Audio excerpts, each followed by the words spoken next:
I think what happened was, I can tell you some of the circumstances which I'm sure contributed to it, which is, when you start a business, it's exciting.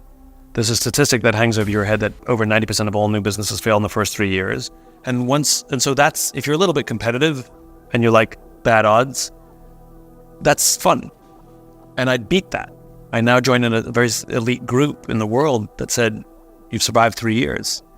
And my 4th year became about building. And I realized that I had built a business out of force of personality. I was in every meeting, made every decision. I was chief cook and bottle washer. And when you start to have some success, you get even just a little bit of scale, that doesn't work. And I didn't have the skill set on how to build a structure. I could just run on force of personality, which is fine if you want to be a solopreneur, but you can't build a business that way. And so I think I'd reached a Peter principle where my ability to build structure capped out, and I didn't want to admit that. The single best lesson I learned out of that whole experience was, and the biggest mistake I've made in my life is, I don't have to know everything, and I don't have to pretend I do. And so since that day, I've learned to say, I don't know, I need help. And turns out I was always surrounded by people who wanted to help me. They just didn't know I needed it because I never asked. And so I'm really good at saying, I don't know, and I need help now. And don't build anything by myself. And don't feel like I have to. I don't feel like I have to be the smartest person in the room. I don't feel like I have to have more credibility than anybody else.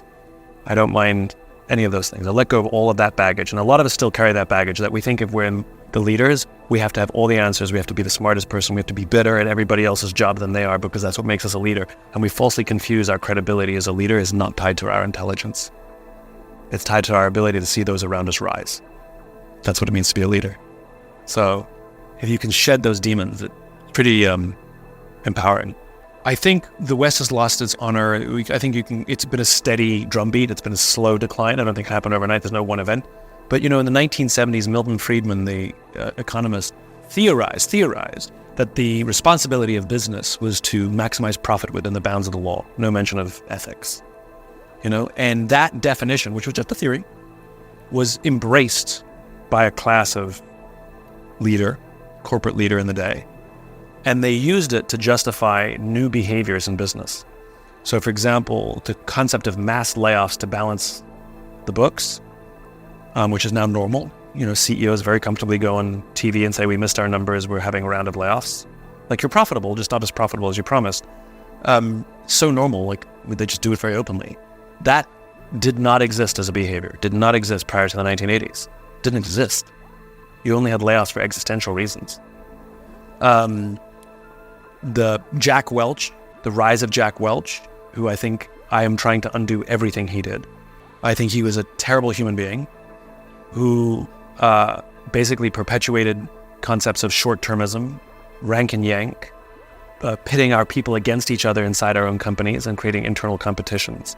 Everything that violates every good tenet of leadership, Welch did the opposite. He wrote a book called Winning. He wrote a leadership book and put his own face on the cover. That tells you everything. And the problem was that became the model. And there's an entire generation of leader that was raised in the 80s and 90s on Milton Friedman and Jack Welch theories. And what they did was they broke capitalism. What America has today, and only because America's so rich, so goes America, so goes the world. And so as American capitalism became bastardized, the rest of the world started copying American capitalism because it made a lot of money, right? So now that American capitalism of short-termism and rank and yank and all this nonsense has now spread outside the borders to the detriment of global economies, I would add. This is not Adam Smith capitalism that made America great. This is a new version of capitalism which is extremely short-termist and extremely broken. And the result is we're seeing a rise against capitalism. There's a populist movement afoot in the United States, whether it's Bernie Sanders or Donald Trump, left and right, whether it's Hungary or Brexit, or all of these things. They're all populist movements against capitalism. Now they're confusing capitalism and this version of capitalism. We want to reform capitalism, not eliminate it. It's a good system, but it's very broken. The decline of the middle class and the stock market, all of these things, the violation of the social contract of leaders, all of it. And I think that's contributed to the lack of honor, which is Jack Welch was not an honorable businessman. He was a Machiavellian, stab you in the back if he needed to make a buck. And it became normal. And it took about 20 or 30 years for him to break it. It's going to take us 20 or 30 years to fix it. That's why you have to do a really good job. I'm not even joking. Like, you go to a program like this to learn a kind of leadership that is different than the 80s and 90s models that has become normalized and standardized today, so that if you get it right and you build the companies you work for in the manner that they need to be built, then we will restore a belief in capitalism, or we will restore a belief in trust and cooperation up and down the chain of command, where we trust our leaders and our leaders trust us. We will restore a model where people will happily give 10, 20, 30 years to one company rather than 1 year, 1 year, 1 year, 1 year. We will restore a model where we derive tremendous joy from our work rather than tremendous stress. There's a lot at stake here. That's why programs like this really, really matter. And your biggest challenge is to invent new incentives, because all the old incentives reward quarterly or annual performance and basically nothing else. There's very few companies that have successfully figured out incentives and reward structures for cooperation, teamwork, and things like that. The performance stuff is fine, but it's woefully unbalanced. This sounds corny, but group therapy is a thing, which is, we talk about leadership being lonely and complicated, and that we're constantly putting on a mask and acting like we have all the answers and being tough and nothing phases us. And some of that's important, but not to the point of self-destruction or lying, hiding, and faking. And there's a need for leaders to be able to vent themselves and have catharsis and ask for help. There's a very important case study. I've written about it in The Infinite Game, but you can go back to the original HBR case study. It's on the Shell Ursa, URSA. The Shell Ursa, I think it was an oil rig, an offshore oil rig, and I think it was the 1980s. And when it was built, was the largest oil rig in the world, right? And when you're launching something that big and that complicated, you're concerned about all kinds of things. And so they found a guy and they said, you're going to be in charge of the crew of the Shell Ursa. And as he was preparing for it, it was in the news that this oil rig was going to exist. And this weird hippie sort of San Francisco business consultant reached out to him and basically said, I have something for you to try. And he was weirdly open-minded, and he was willing to go to a workshop that she was running in San Francisco with his son. And it helped him restore a very broken relationship with his son. And so he agreed to bring some of her thoughts and theories to his crew. And what he did is, months before they launched to sea, he had all his crew, and I'm talking, these are tough guys who work on oil rigs. These aren't the leadership. This is the guys who run the oil rig. And he had them sit around in a circle. And it got very extreme. I wouldn't recommend this, like they were giving each other foot massages. But he forced them to talk. And it took a few rounds, but one by one, people started opening up. For example, one guy had a son who I think was struggling with some terminal illness, and nobody even knew he had a son, let alone a son with a terminal illness. And there was crying, and there was hugging, and they were holding space for each other, and they learned how to listen, and they learned how to hold space for each other, and they learned how to be vulnerable, right? I would call it human. They learned how to be human around each other. And then they went out to the oil rig and something happened, which is, turns out that when you learn to be comfortable being vulnerable with someone, that you are much more willing to say, I need help, I made a mistake, and something's gone wrong. And on that oil rig, the accident rate was one of the lowest, if not the lowest, in all of the Shell organization and the entire industry. And their performance was one of the highest. And I think that's lacking in business because it's uncomfortable. We don't want to do it. Who wants to do that, right? But I think to create spaces where people learn how to hold space for each other, and it doesn't have to be all personal, but I actually think the personal stuff's important. And I'll just give you one example, which is COVID. Every single person who went through COVID suffered trauma. Everyone. And every single person at some point over the course of COVID got depressed. Everyone. Didn't happen at the same time. And I went through mine about 4 or 5 months in. I went through mine and I didn't know what was wrong. I was off my game.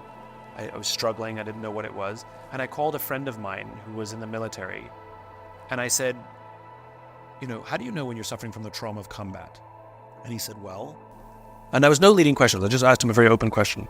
No leading answer, I mean. And so no leading question.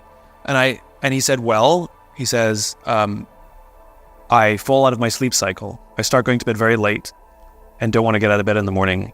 And I went, yep. And he said, and I become really unproductive, but I rationalize and be like, oh, you've been working hard. It's okay. You just had an unproductive day. No big deal, except I have another and another and another. I went, yep. And he said, I become really antisocial. I don't want to talk to anybody, and I definitely don't want to ask anybody for help. And I went, yep. And I realized I was suffering trauma. And so the next question was, well, how do I deal with it? And he said, well, force myself back into a sleep schedule. Okay, I can do that. He says, I allow myself to be unproductive, but I tell my team that I'm unproductive right now. And I force myself to ask for help. And so I did that. And I went to my team in an open phone call, on a whole team. I said, I'm going through something. I don't know what it is. Don't rely on me right now because I'm struggling and I'm just not that helpful right now. I'll be okay. Don't worry about me. But I just need you to know that I'm not in a good place, but I'm aware. And I did it out loud. I did it to my team, which I think a lot of leaders would never do. And it did 2 things. My team was patient with me. They held space for me. They picked up work for me that I would ordinarily, they would have been frustrated because I had let them down, and everything was fine. But the most important thing was because I had set the example, other people were willing to say when they were struggling, and we could support them. Where if I'd put on a brave face every day, everyone would have put on a brave face every day, and then it would have gotten worse. And so that idea of catharsis, I did it with a bunch of police chiefs recently. America is having a bit of a policing problem. And so I gathered a group of really forward-thinking, modern, progressive police chiefs. And I brought them in a room. There's about 15 of them. And I led the way. I went first. I said, look, there are many things that I struggle with as a leader because it's lonely and I have insecurities, and let me tell you what some of them are. And one by one, they all started to open up in a way that they never have, because who are they opening up to? They're the chiefs of police. Like, who are they going to tell? And they're definitely going to tell each other without me because they're all tough. And they all, one by one, started opening up about their struggles, their fears, their insecurities. Some deep stuff that they were revealing was incredible. And even the ones who never talked, some people didn't open their mouths, came up to me afterwards and said, thank you, I needed that. Just the ability to hold space. And they all went back supercharged. And so there's something to be said for giving leaders a safe space. And by the way, you don't have to do it in your own company. I assume you built relationship as you went through these classes. That should be your team. But those safe spaces for you to be fully open, where there's no judgment, and you can talk about anything in any difficult terms you want, I can't tell you how important it is for mental fitness. It is so important. And it goes back to courage. Learning to do it in circles like this, you will have more courage than you realize to do it at work and know how to help people at work do it amongst themselves. Most HR departments are a complete waste because they don't know what their job is. They think their job is to do the bidding of senior management, and they get rewarded for how efficiently they did the layoffs. And any large company that says, if you have a problem, come to HR, you have got to be kidding. No one trusts HR. I am not telling HR any problem I'm having, you will use it against me, right? And I saw it happen firsthand. It was absolutely abhorrent. A good friend of mine who's an executive at a large company who will remain nameless, but you know the company, had a problem with an employee, somebody who reported to her. There was a tension between them. And this employee thought that she was out to get her, and it was bad. And so HR got involved. I think one of them went to HR, lodged a complaint about the other. I think the junior one lodged a complaint about the senior. And my friend called me up and said, what do I do? I'm having a meeting with me, my direct report, and the HR representative. What do I do in this meeting? I said, very simple. The problem is the person doesn't feel heard. That's all this is. Okay? So you have to create a space where they feel heard. That's it. Not have answers, not correct the fact. She's going to say things that are wrong because you told me what happened in the scenario and there's a misunderstanding and it's just factually wrong, but don't correct them. That is your strategy, right? So my friend went in and said, tell me what happened. And she vented and she said, go on, tell me more. What else? I coached her, go on, tell me more. What else? Go on, tell me more. What else? Go on, tell me more. What else? Good old fashioned listening, right? And at the end, she felt good. She felt heard. She felt seen. She felt understood. And the idiot HR executive said, do you want to tell her what you want to do now? And my friend went, no. Because what I told my friend is, that's the best outcome. 3 days later, you can call up and say, can I tell you my view on this? Once the emotion has settled. You can't do it with a high state of emotion. And she's now open to hear your side of it when she's rational again, right? And the HR executive, the HR representative is like, would you have to tell her what you're, and my friend's like, no, I'm good. This is great. This is literally great. And the HR executive literally was pushing her and then started getting involved and saying, well, you said that, and literally broke it. And it was excruciating that this HR executive was not trained on how this very simple, very common experience on how to relieve tension, which is it's going to be multi-pronged. It's not going to be one meeting and then everybody's done because everybody gets their turn to speak. No. The person who feels wronged needs to feel heard. That's it. And the HR executive made it worse.